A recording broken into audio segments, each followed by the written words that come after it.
Oh, man, I already got situations set up. It's situation, not plans, KP. He's got a situation set up.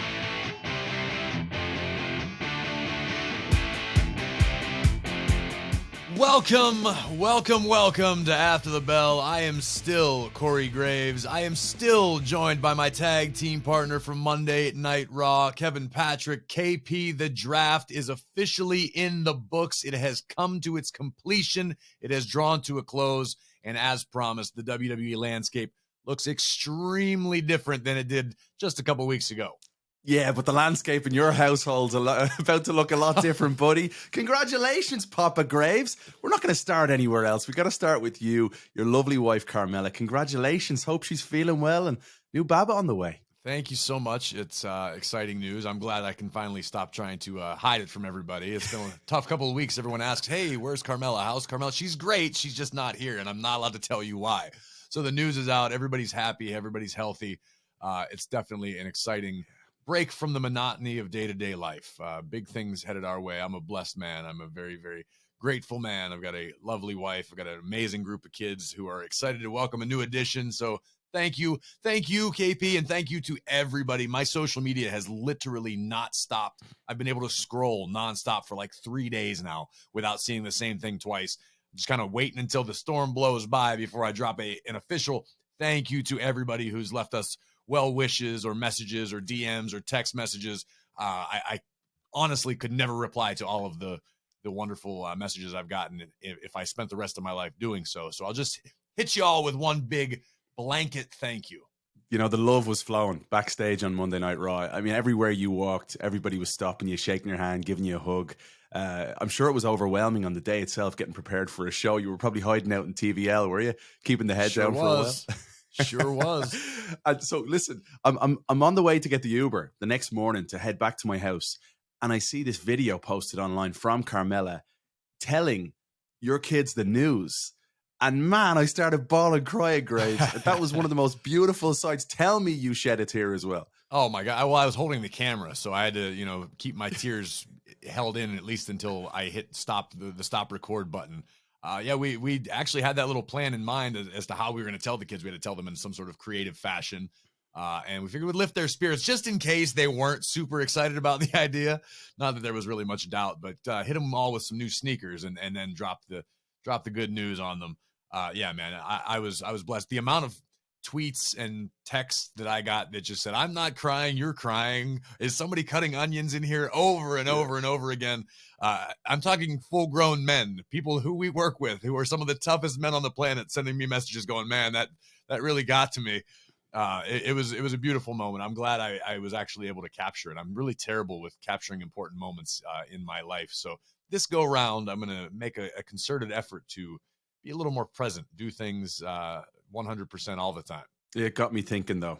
You know, you are, I often say it about you, crunchy on the outside, you're soft on the inside. Beautiful video film there with your gorgeous 3 kids watching on. But as a father, you brought those 3 young kids to scream? Are you serious? Well, two of them. My oldest and my youngest. My 8-year-old is the most well-adjusted 8-year-old on the planet Earth, and she loves horror movies. Horror movies. She voluntarily watches horror movies on a regular basis. She loves Poltergeist, and she's been asking me about Scream. She has been asking, not my oldest son, who you might imagine would take an interest in such a thing, but my 8-year-old. She's a little Scream queen in the making, I think. The 8-year-old. Yeah, they had a great time. And Carmella took my middle daughter to go see Are You There, God? It's Me, Margaret, which I think is a little more apropos for someone of that age range. My 13-year-old daughter is exactly what you would expect a 13-year-old daughter to be. She's into girly things and pop culture, etc. My little one, she's the one we got to keep an eye on. Yeah, she's little Kayla Braxton, obsessed with the horror flicks. I love it. Yeah, I love it. Let's get into the draft, shall we? Yeah, it was a busy night on Monday night. Now that we've taken the ample amount of time to talk about old gravy being crunchy on the outside, soft on the inside, we're done. That's it. You're killing my gimmick. So let's talk about the draft. As we mentioned, everything looks very, very different. Reminder, the draft goes into effect this coming Monday, or if you're watching ATB on the official WWE YouTube channel, that's this morning. If you're listening to it Friday, as you should, you are the most well-informed of the WWE universe as we prepare for Backlash this coming Saturday, San Juan, Puerto Rico. We've got Damian Priest in the house. Damian's going to chat with us about his massive matchup with Bad Bunny. We'll get to Backlash in a minute. But first things first, KP, in the wake of the draft, what stands out to you most? What got you excited? What broke your heart a little bit? And I need a dark horse pick. I need a sleeper pick from KP. Okay, so the emotional side of things first and foremost, because again, backstage, we're in TVL, we're hanging out with certain people, and I know you and I were both gutted to see Bobby Lashley leave Monday Night Raw for SmackDown. That's one that hit us hard. On the flip side, though, and I don't know these guys at all, but I am buzzing to get Imperium on Monday Night Raw. Gunther, Vinci, Kaiser, what they've been doing over the past year and beyond has been exceptional, has been captivating. When they're on the TV screen, I don't go anywhere. You know, I'm glued to what they're doing. And I remember yourself and Vic talking about it here on ATB a long time ago. That old-fashioned bruiser approach of Gunther is just so unbelievably exciting to see. So I'm buzzing to see them. I'm really happy Drew McIntyre is back on Monday Night Raw. Drew's just a cracking fella, brilliant guy, and great to have him around. So in terms of the dark horse picks, I think In the Sheer coming back to Monday Night Raw is one I'm excited about. And also Grayson Waller to SmackDown. It took a while, but Grayson's brilliant. Grayson's deadly. He's exactly what you want. And I know there's another duo that you're pretty pumped to see head across to SmackDown. This is one of my biggest personal disappointments. I'm personally very excited for them as talents, as human beings, but Pretty Deadly headed to Friday Night SmackDown. Yes, boy! Trust me, I sing their praises on this podcast all the time. If you're not familiar, you'll get familiar. I think Pretty Deadly are going to be mega stars on the blue brand. I agree with you on the Bobby Lashley aspect. And this is one of those things we talked last week about how the draft affects a lot more in WWE, especially our day-to-day lives, than it does what you just see on your screen. Bobby is a staple of our locker room. We look forward every week to seeing Bobby come in dressed to the nines, still maybe the best dressed dude in the business. Bobby walking in looking like $1 million, just that smile is infectious and the vibe Bobby brings to the locker room. So that will definitely be missed. The same thing for the Rated R Superstar Edge. I know how much time you and I and how much we have both been able to learn having him in the locker room on a regular basis. I'm sure we'll still see him from time to time, but it's not the same as having that casual every week. You don't have to catch up on everything. You just catch up with the last week. I'm a little bummed to see Austin Theory head to Friday Night SmackDown. I understand it. Just as excited as I am about having Gunther and the Intercontinental Championship come to Monday Night Raw, I agree with everything you said. I am excited, and I think Monday Night Raw might be an even better fit for Gunther and Imperium because of the amount of time available. Gunther is not a superstar that you see come out and have a 3 or 4 minute match or a 1 seg match very regularly. Gunther is an artist such that he requires time to tell the story. And every time we've seen Gunther have ample time to tell a story, you walk away buzzing about it, right? Whether it be Sheamus, whether it be Drew, whether it be insert opponent here, when Xavier Woods, for goodness sake. Gunther getting in the ring and just tearing it down with time on a 3-hour show. I feel like we're probably going to get that a little bit more regularly. And I think that's really exciting for fans of Gunther and fans of throwback old school wrestling, smash mouth in your face, what Gunther brings to the table. And you can't overlook Vinci and Kaiser and what they bring together. Remember, these guys were former NXT tag team champions. Now on Monday Night Raw, you've got another bona fide, legitimate tag team in Vinci and Kaiser, should they so choose to take that path. So that's really exciting. But I am bummed out that Austin Theory is headed to Friday Night SmackDown. I'm sure he's going to kill it there. I'm sure he's going to continue his meteoric rise to the top of the business. Austin Theory is the future of WWE. I believe it in my core. I know a lot of people do. Some people may not yet. But a few years down the line, you're going to be able to play this back and be like, oh, yeah, I remember Corey Graves was telling us this years ago. We should have listened. It's a sort of a recurring theme in my life, even here on ATB. I agree with you on Grayson Waller being the sleeper pick. I was getting a little nervous, especially since I picked him in my mock draft. I picked him, top 5? You picked him 3rd. Yeah, and he fell to the very bottom of the draft pool. He was drafted after Monday Night Raw on Raw Talk. But again, I think if anything, I actually spoke to Carmella about this because the year she was drafted, I believe it was 2016, she was the final pick of the entire draft from NXT.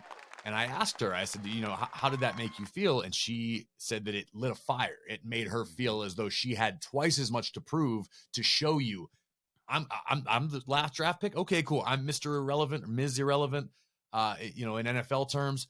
And she said that she knew she had to work twice as hard to make people realize that she deserved better than being the final overall pick. And the little bit that I know Grayson Waller personally, I feel like that's exactly what he's going to do. I was born to do this. What I am surprised about is the fact that it took this long for Raw or SmackDown to draft me. He knows what he's capable of. He's eager to show the world, and he's going to take whatever little opportunity comes his way and make it happen. Yeah, no, big time, without question. He said as much already in the interview. He said, I have a chip on my shoulder, and I'm going to bring that to Friday Night SmackDown. Gravy, let's play fantasy here for a second. WWE, now that the draft has taken place, who does old Gravy want to see match up against the likes of Gunther? Do you want to see Bobby Lashley, Roman Reigns on Friday nights? Where's your head at? Oh my God. I'm looking at the draft list. We have a little cheat sheet in front of us, and it's actually tough to decide because there are a whole litany of new, fresh matchups. Maybe some matchups I know they've competed against one another on WWE television, but I want to see Nakamura and Gunther again with a lot of time.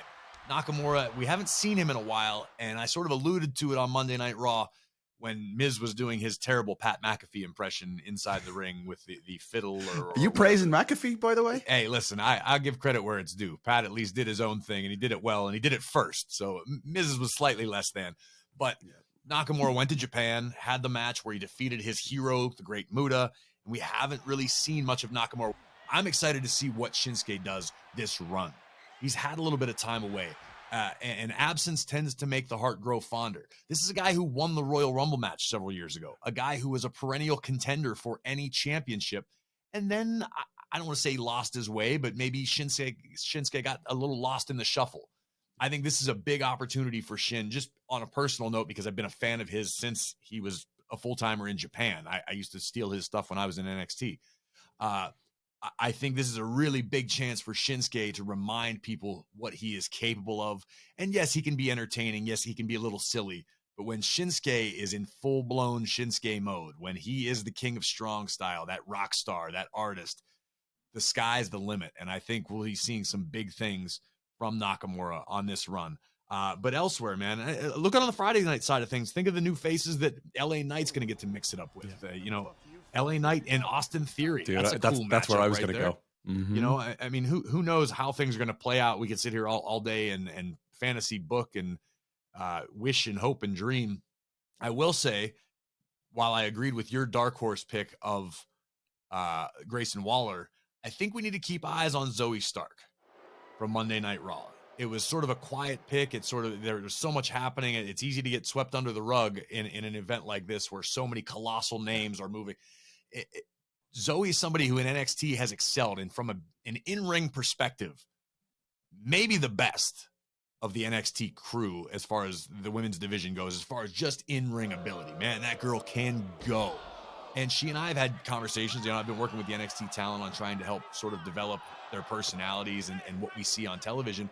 And she feels a little stuck because she's not a woman you can throw a label on or wrap up in a nice little package, which, for your purposes and mine, Kevin, as announcers, that's what we look for, is how do we present this? How do we sell this package? So I think it may take a little bit of molding, maybe a little bit of time to really find her footing. But I think Zoe Stark's one to keep an eye on in the women's division for sure. What's your advice for any NXT superstar that's now heading up to Raw or SmackDown? Make your own opportunity. And that's what this is. This is of the utmost importance. Whether you're an NXT superstar who just got drafted up, maybe you're someone who's on the free agent list. We talk about it here all the time, how the only constant in WWE is change. It sounds terrible to say, but injuries happen. Injuries are going to happen. There are going to be circumstances, life circumstances. People need time off for whatever reason that may be. Always be ready, and be ready to step up and say yes to everything. And that's not just to the NXT talent. That's an old adage in this business, especially as pertains to this company. There have been stories told over the years of, hey, do you know how to do this? Do you know how to do that? Have you ever done this? Have you ever ridden a motorcycle? Even if you haven't, you say yes, and you figure it out on the weekend because you have a few days. You call somebody, and go, hey, man, do you have a motorcycle I can rent? I got to learn how to do this. Whatever that may be, say yes, figure it out, because you may be one tiny opportunity away from truly life-changing money and more opportunity. And I say that to everybody who's still in NXT who didn't get drafted, everybody who's been drafted up, and even some of the main roster talent who have maybe not tasted the success that they've been looking for yet. A change of scenery can mean the world, because an opportunity comes up. Oh, hey, this was scheduled. We were planning on going here. Well, this changed. That person got drafted. This is no longer an option. Just be ready for everything. Take it. If you don't like it, put a smile on your face and do it to the best of your ability. Do what you have to do so that you can do what you want to do. Gravy, let me throw out a couple of names that really stand out to me as superstars that have grabbed an opportunity and maybe surpassed the expectations that were set over the previous months. That might be that shining example for NXT superstars coming up. Chelsea Green, number one. I think LA Knight was right here on After the Bell with us and spoke about some of the struggles, spoke about the opportunities that he didn't feel were going his way. But then when he got his opportunity, what did he do? He grabbed it. Bronson Reed is another great example of someone who's burst onto the scene of late. And now he's in the conversation and in a title opportunity against Bobby Lashley and Austin Theory, right? So like these are the guys that have had opportunities. And there's others who haven't, quite frankly, grab that opportunity like the likes of Bronson, Chelsea, and LA Knight. Those three for me really stand out. Yeah, I don't disagree with any of those. Bronson Reed may very well come back to Monday Night Raw this coming week as the new United States champion. The opportunity sitting in front of him at Backlash, triple threat match, Austin Theory, Bobby Lashley, Bronson Reed. Who knows how that's going to shake out? Opportunity is the word of the week. Right now it's the word on everybody's lips. And again, whether it be a top tier superstar who just changed brands, you got Bobby Lashley who would love another crack at Roman Reigns. Edge, I would imagine, is still thinking about, hey, my run's coming closer to its end, to its conclusion.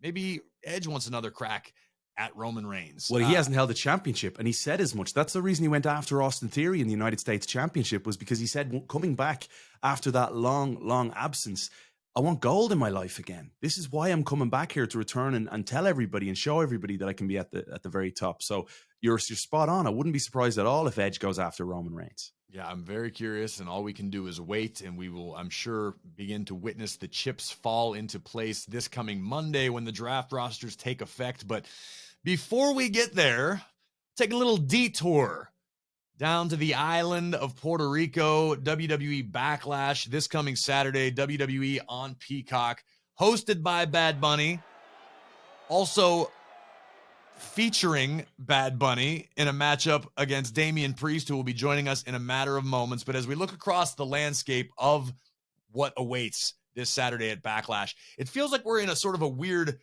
vortex, because all the stories that have led up to this moment will either be resolved or maybe never reach a resolution this Saturday, because the roster's split. There are a lot of rivalries that won't be able to be continued, and things are going to look very, very differently. So this almost feels like a sort of a one-off, like a very special attraction pay-per-view, but it is loaded with attractions.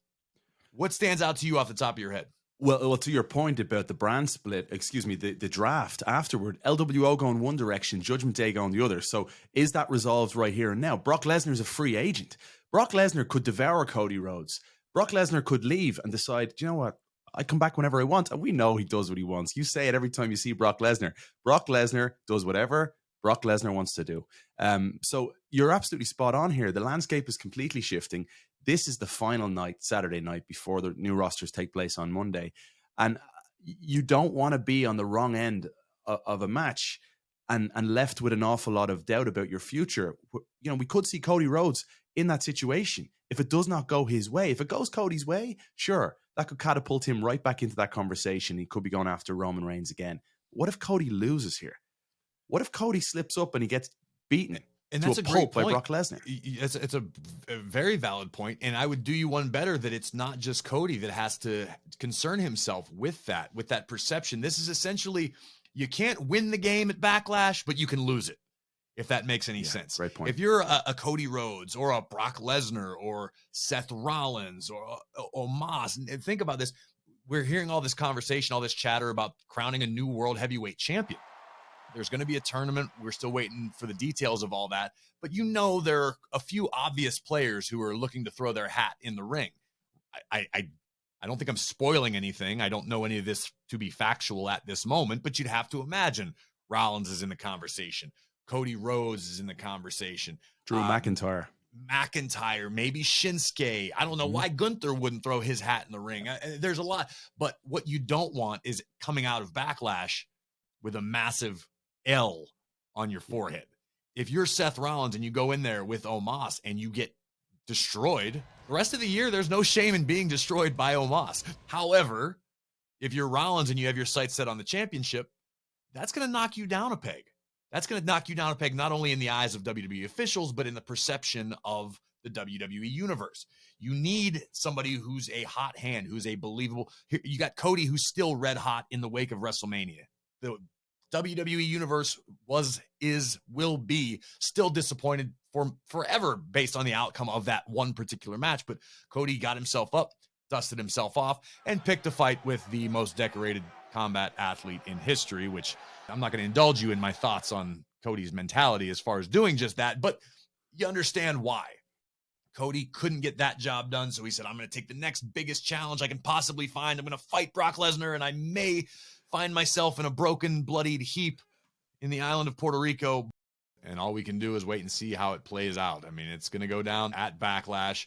And another marquee matchup we are all waiting to witness involves the biggest star in the music industry, one of the biggest stars on the planet Earth in the year 2023. He is a WrestleMania alumnus, Bad Bunny, who will be hosting the event. But amongst his hosting duties, Bad Bunny will step into the ring in a San Juan street fight against our guest at this time of the Judgment Day, the Punishment, Damian Priest.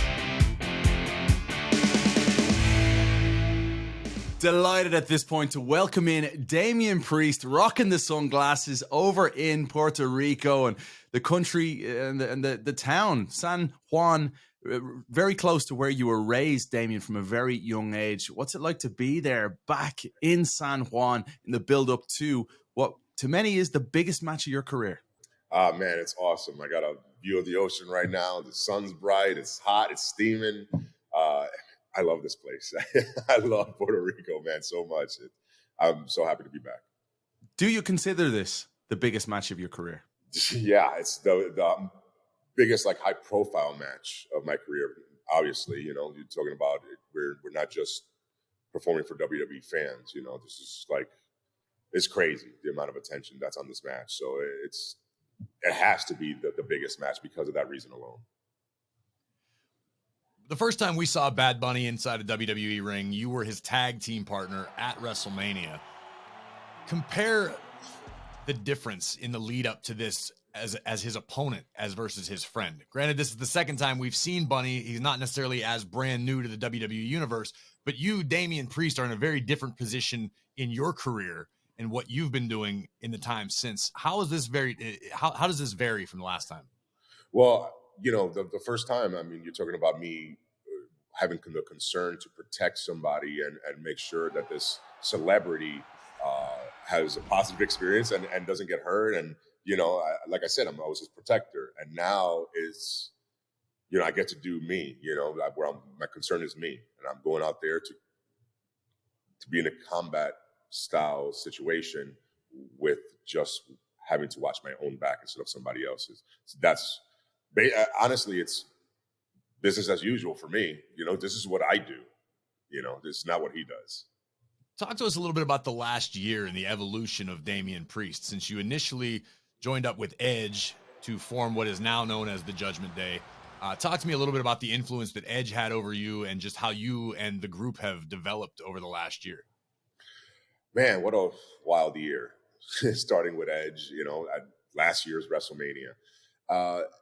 First of all, it was awesome. Just the comfort that came with working with, let's say, Edge at first, where he kind of instilled in me, is like, hey, this is to build you and make you the star that I know you can be, and then having Rhea come in, and that was the mentality, and just him getting us to be comfortable just being ourselves instead of being something that anybody else wanted us to be. And then obviously kicking him out of the group and Finn Balor joining and then Dominic. And now we're all, I mean, it's crazy how we started.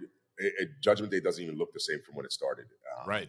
You know, we were still trying to find our way, you know, and I think it was best case scenario for all of us to be in the group together because we all kind of helped each other. You know, we all leaned on each other and we still do. And today, I mean, you see the dynamic on TV. There's no faking. There's no, how should I? It's so smooth. Like we feel good every time. We're always like joking around and laughing and like, man, this is great. This is the dream. This is what we wanted out of, you know, like being in this business. You want to be proud of everything you do. You want to be happy with your performances. You know, every experience should be positive. And together, like I said, we lean on each other and we push each other to make sure that that's the case. And going from, like I said, where we started, where we were trying to figure out even our look, you know, and how we were going to present ourselves to now, who cares? You know, we act the way we want to act. If I feel like acting like a goofball today, I will. If I want to be super serious today, I will. And there's no wrong answer. And I think all of us telling each other that and reminding each other of that makes it so much easier. You guys have gotten to that point. You guys have earned that cachet as a group to be able to be who you want to be your most authentic selves now on Monday Night Raw. Talk to me a little bit about individually when you first joined up with Edge to be to what would become the Judgment Day. You were a guy who had done some stuff. You had been United States champion. It wasn't like you were just this rookie, you know, straight out of NXT. How did you handle going from in a position individually where you were sort of featured on your own, but maybe necessarily hadn't found the traction you were looking for? That's the thing. Did you have to swallow your pride at all? Or was it sort of okay, wait, no, just teach me? No. So that's the thing. It's like, I felt like I had success, but I don't know. It just, something wasn't clicking. And I felt it. I know the WWE Universe felt it. You know, it couldn't even explain it. And Edge approached me and with this idea, and being as somebody who admired Edge before that, and I was a fan, and you know, I appreciated all his advice. To me, it wasn't so much having to swallow my pride. I was like, this has got to be the way. This is definitely going to work. I'm all in, you know. And I was like, yes, I'll do whatever it takes. You know, let's do this. And sitting under his learning tree. I mean, he's this business. I mean, talking about somebody who's born for this.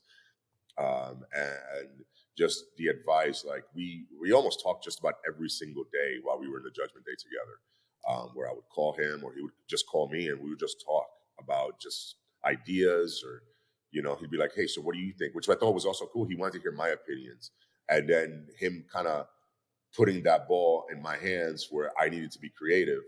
I guess that also helped because they could just get the creative juices flowing. And I was always trying to think of something new and something different, and how do we present this and that. And I think by the time it came time to getting the rest of the members in the Judgment Day, I was ready to just, you know, portray myself the way I wanted to and be comfortable in my own skin.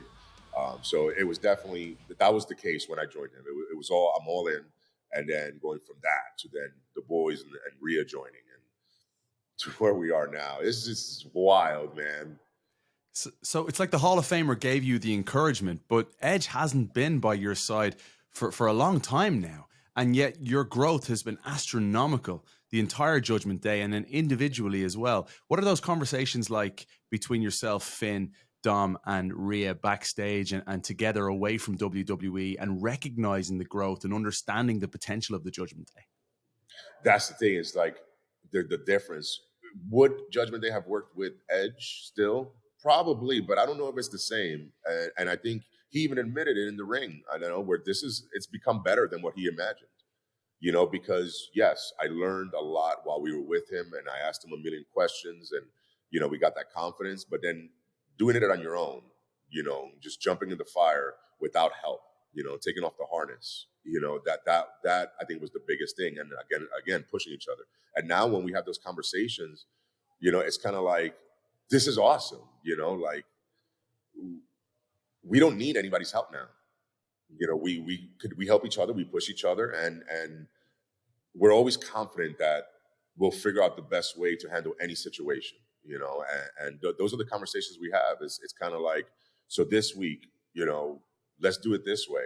Okay, what if we had this? Sure. It's so cool. And then when we're done, we're always just laughing and giddy and high-fiving and be like, that was hilarious, if we clown somebody, or that was great stuff, man. Yo, great promo, or, great match, and, just whatever.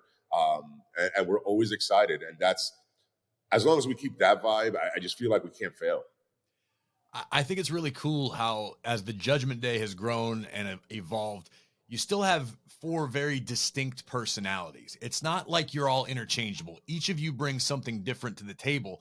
And I don't want to omit Dominic in this conversation, because from where we sit, Dom has helped bring a whole different vibe to the Judgment Day, and you guys have all played off of it so well. It's really enhanced the 3 other characters just by the addition of Dom. Talk to me a little bit about what Dom has brought to the table in the Judgment Day.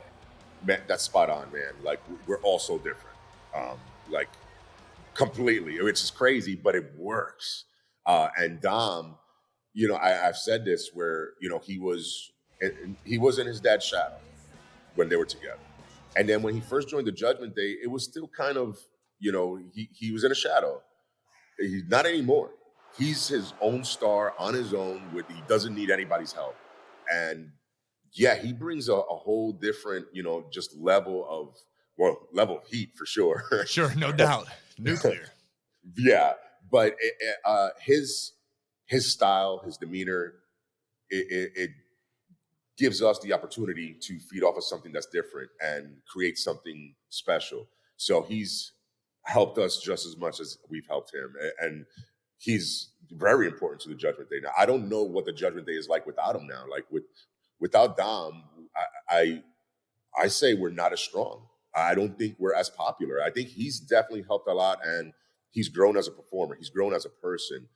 He's literally, and I say this about us, and I say it all the time, and I guess it could go like, yeah, he's supposed to say that, but we're really like a family now. I mean, we talk all the time. I'm here in PR waiting for him to get here so we can hang out, like, that's the way we are now. I'm as a friend, a brother, as a coworker, I am extremely proud of him. It's cool to be there. Like, I have the best seat in the house to watch him do his thing, and it's special. I love it. I love it as well, and I think how it benefits the rest of you in the Judgment Day has been, it accents how individually different the 3 of you are. Yourself as the punishment of the Judgment Day. I've known you prior to WWE a little bit, and I know who you were, and we've had this conversation on this podcast about who Damian Priest envisioned himself. Now it's easier to digest from a fan's perspective, from where we sit. So you get Dom, and Dom runs his mouth and everyone boos him to death. He gets into an interaction with Bad Bunny. Well, here comes Priest to clean up the mess. It's really added a different dimension to you, as well as, not to mention, what the physicality of Rhea and Finn just being on another level. Yeah. Take me back to that moment right after WrestleMania when you put Bad Bunny through the announce table. Did you realize as you were doing it that this is where we were going, that this is what it was going to end up being, this global pop culture phenomenon of Damian Priest of the Judgment Day taking out the biggest music star in the world? Not in the moment. In the moment, I'm reacting to what's happening. He got involved at WrestleMania. And I even said it then. I was like, I get it. Just, that's it. It's over. Don't get involved with our stuff anymore. And it's one of those things where people ask, like, well, you guys used to be friends. How could you do that? I always ask everybody the same question. If a friend of yours does something to a family member, what do you do? That's what he did. I was defending my family, and in the moment, I didn't see my friend. I didn't see Bad Bunny, the music star. I saw somebody that I had to lay out and put in their place to defend my family. And that's all that was. Now, what happened afterwards and the aftermath has been wild. Yeah, I wasn't expecting all that, but I'll take it all. And use it to my advantage. Hey, Damian, You mentioned protecting Bad Bunny. Bad Bunny, do you feel he's thinking, well, I have a victory at WrestleMania. I competed in the Royal Rumble. I can do this. But he's forgetting about what you did for him. He's forgetting about who you are today as the punishment of the Judgment Day he's going up against. He's forgetting about what you do, who you are. Yes. So, look, he's had success in the WWE. But because I was watching his back, to your point, I was his protector, right? Like, I felt like that entire year when he was around, I was playing protector, making sure he didn't get hurt. And, if someone has stepped up to him, I was the one to stand in front of them, and now I think he has to be confused, man. And he's definitely confused his fans because they actually believe that he has a shot of beating me up or something. This is what I do. I hurt professional athletes. He is not a professional athlete. I don't know what he expects out of this match. I know it's for him a dream to have a singles match, and it's in Puerto Rico at a premium live event, and it all sounds cool on paper. But I'm gonna bust him up. I'm gonna hit him hard. I'm gonna hurt him. He's gonna be injured. When The Undertaker, towards the end of his career, he told me once that he would wrestle once a year because he needed a whole year to recover. That's The Undertaker. How long do you think Bad Bunny's gonna need to recover? If he ever recovers. This is not gonna go the way he thinks. This is not gonna be a good day for Bad Bunny.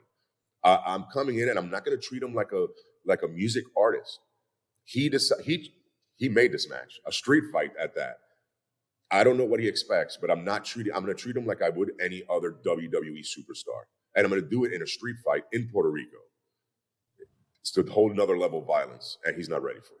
If I were Bad Bunny, I would heed that warning with all of the caution I could possibly muster. We're talking about Puerto Rico. I mean, this is going to be a San Juan street fight. I referenced it briefly on Monday Night Raw. This is the island that gave us WWE Hall of Famer Carlos Colon. You think back to Abdullah the Butcher, some of the Bruiser Brody, the names that have come through that are iconic on that island.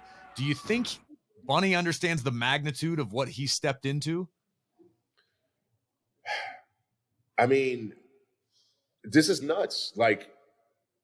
I'm not sure if he understands it. He can't, or else he would not have made the decision that he made. I really believe that he looks at himself in the mirror and he's not thinking about what's going to happen. He's thinking about the idea of this. It sounds cool. It sounds awesome. I get to show off in front of my fans. Everybody's going to be so happy. I get to perform in front of my family. No, he's not looking at what's going to happen. What's going to happen is he's going to get in the ring and I'm going to beat the living hell out of him. And I'm not going to feel bad. And again, if anything, I'm probably going to come at him harder than I would another superstar just because out of spite. This is, and I said this before, I'm not going to his concerts, getting on stage, grabbing the mic and starting to sing his songs. But yet he thinks he could get in a ring and fight like I do. You're crazy. You're crazy if you think that that's just going to fly and it's going to be okay. He's crazy to think that just because we were cool, that maybe that I'm not going to hurt him as bad. He's not walking out of the arena. He is not walking out. Well, Damian, we did see him confront you a couple of weeks ago on Raw. This is a San Juan street fight where anything goes, and he kind of put you in your place a little bit on Raw with a kendo stick. So he brought a stick, right? Okay, now what happens when I could grab one? What happens when I put him through a table? Then a second one, a third one? What happens when I put him through the ground? Yes, he hit me with the stick a bunch of times. It stung. Yeah, he marked me up. I look like I got a bunch of mosquito bites. Cool. Watch when I smack him in his face and his whole face lights up like a Christmas tree. I'm not worried about it. KP, sounds like you're going to have to make a new playlist after Backlash. All your Bad Bunny might have to be in memoriam. It's going to be historic music because there's going to be nothing else coming from Bad Bunny. I love that. I love that. That felt good to say. Damian, that was a catharsis right there. Yeah. I like it. Priest, I got to ask you, after, so obviously Backlash, massive matchup.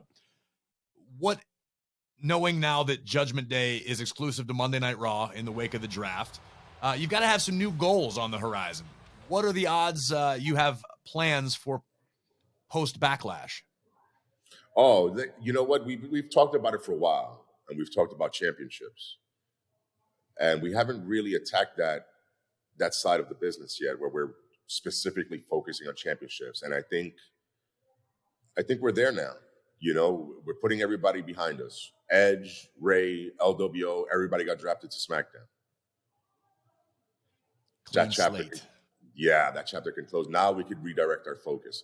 And that was the only reason why we had him. We knew we wanted to build up enough momentum that we weren't just handed anything. We wanted to earn our place and handle our ongoing business. And I think we're there now. And now we can change our focus. We got a brand new, beautiful championship coming to Monday Night Raw. We got the tag team champions on Raw. We got an intercontinental champion on Raw. Rhea's got hers. I think the boys need theirs. I love that, man. I just thinking of the possibilities, KP. Think of Priest and Gunther, man. Like that. Tell me you don't want to see that. No, 100%. And you guys push each other individually, right? Like it's not a case of being selfish and saying I want to be world heavyweight champion, right? Like that's something Damian Priest has in mind. Of course, we all want to be the champ, and we all understand that we all want it, and we all agree that we all should want it, and whoever gets it, and we'll support them and have their back because that's what we do. But we need to all want to be the best, and I think that's why the Judgment Day is where they're at. You know, none of us think anybody's better than the next. We're all just trying to be the best that we can be and push each other to do that. So if I'm pushing Finn Balor to be his best, and he's pushing Dominic to be his best, and Dominic's pushing me and Rhea and everybody, how could we fail? We're all the best, you know? You mentioned Rhea. It was no surprise to anybody that Rhea was drafted number 1 to Monday Night Raw. What can you say about Rhea Ripley's progression, the SmackDown Women's Champion, and how she simply wowed the world over the past few years, but particularly in the last year? Greatest woman wrestler of all time. That's where I'm at with Rhea. And I know it's a little early. Why? What title hasn't she won yet, as far as when the women's go? Who on this planet can stand in front of her and challenge her for that title? And you really think that they're just going to have their way with her? Not one person on this entire planet. It doesn't matter who it is. Rhea Ripley is the best. And I don't think there's anybody in the history of this business that could dominate her. That's who Rhea Ripley is to me. And watching her grow, the same thing I said for Dom goes for Rhea. Proud, excited, just love the idea that I get to sit here right next to her and see all this magic and history happen. I mean, it's history because when it's all said and done, I hope I'm a part of her induction into the Hall of Fame. I hope that, you know, I'm there for every milestone that she's going to accomplish. Rhea Ripley is the epitome of what a superstar in this business is. I love that. You will get no argument from me. We've been singing the praises of Rhea and her match with Charlotte at WrestleMania here on this podcast. For my money, one of the best WrestleMania matches ever. Absolutely unbelievable. Easy stole the show.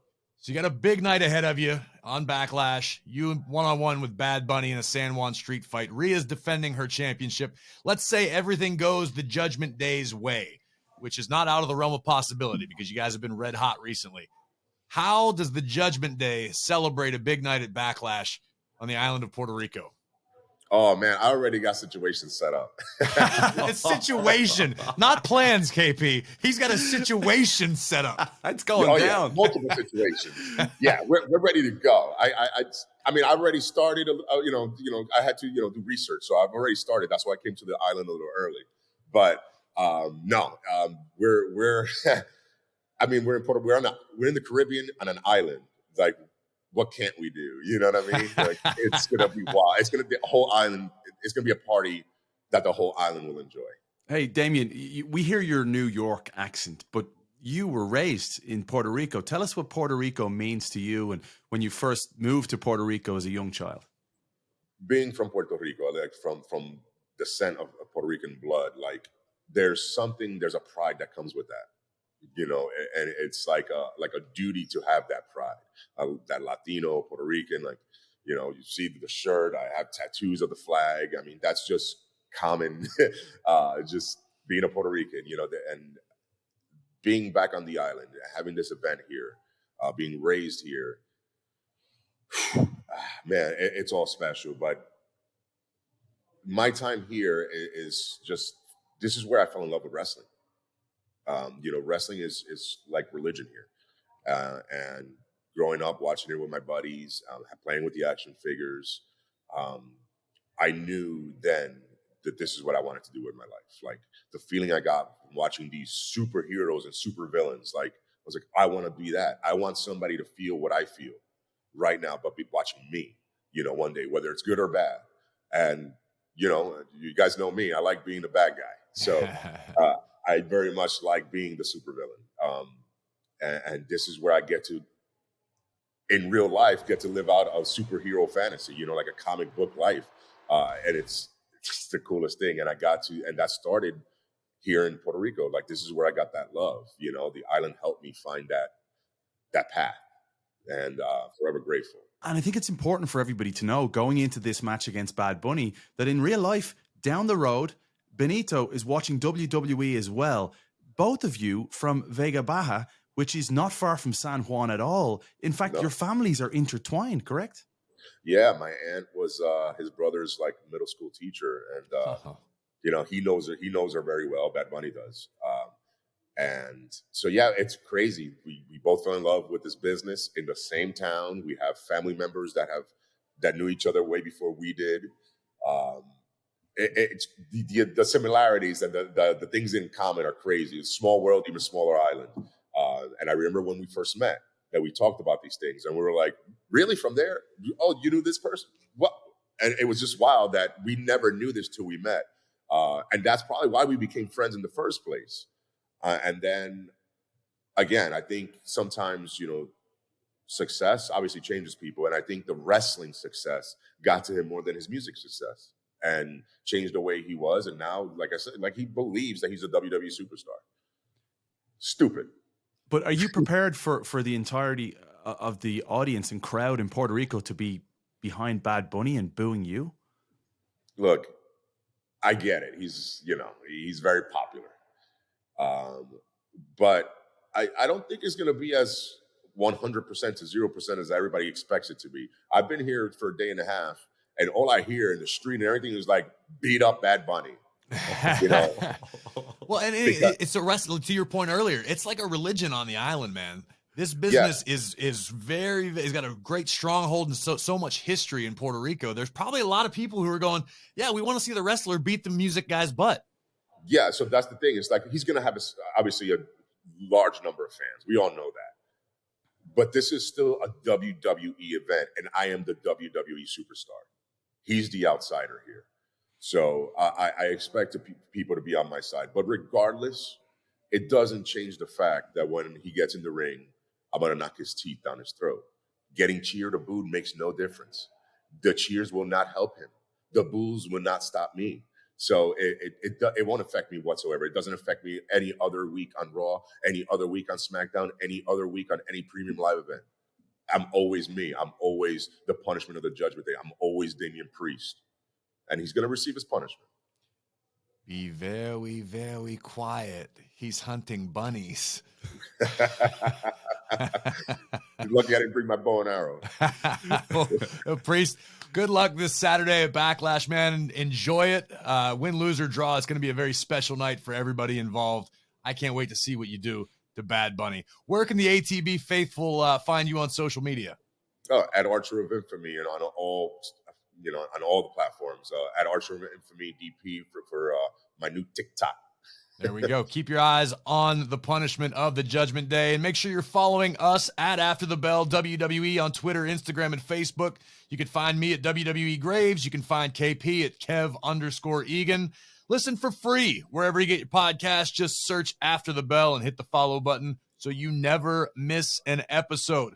Full episodes of ATB will be on the official WWE YouTube channel every Monday, and we'll be back next week with more wisdom, more vitriol, and more WWE After the Bell. Hey, Priest, what are the odds you can get me one of those bunny foot keychains as a souvenir after Backlash? Oh, there's going to be collector's items. Love it, man. See you there. Like what you hear? Catch full episodes of After the Bell wherever you get your podcasts. Follow us now and never miss an episode.